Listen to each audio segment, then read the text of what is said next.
So now what this is saying is, what can you conclude? What can you conclude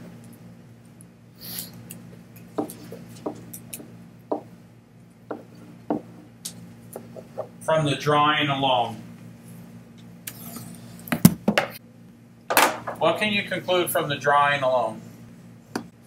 Yep, that 1 and 2 are congruent, right? So we could say angle 1 and angle 2, or I could just write it like this.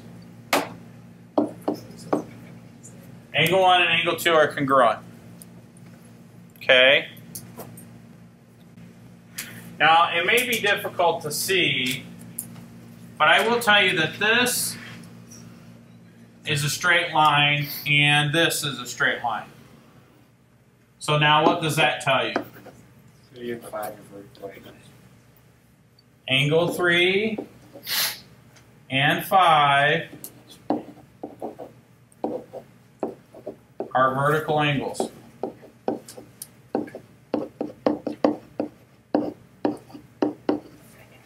Okay. So if 3 and 5 are vertical angles, what does that tell you?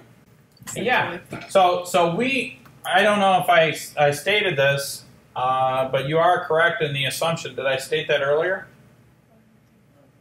Okay. Now the one thing, and we could talk about this, but I'm glad that you kind of know it already.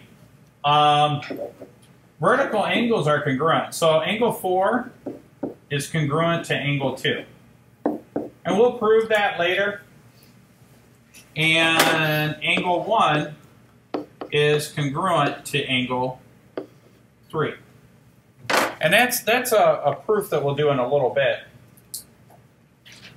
But yeah, what she's saying is that technically this whole thing right here is congruent to this whole thing right here. So angle 1 plus angle 2 is congruent to angle 4.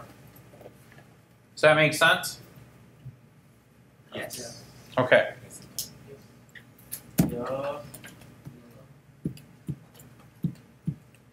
There's some other things too.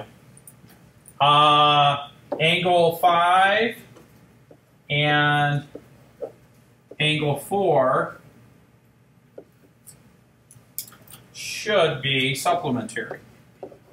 They should add up to 180 degrees. Would that be the same with 3, 2, and 1? Well, yeah, you could say 1 plus angle 2. This is another way to say it. Plus angle 3 should equal 180 degrees. And then you could say 3 and 4 should equal 180 degrees. No, 3 and 5 are Yeah, so I won't list all of them, but you could see that clearly, because there's straight lines, if you have a series of angles that are shared on a straight line, the sum of those angles should equal 180 degrees. Okay? Good observation.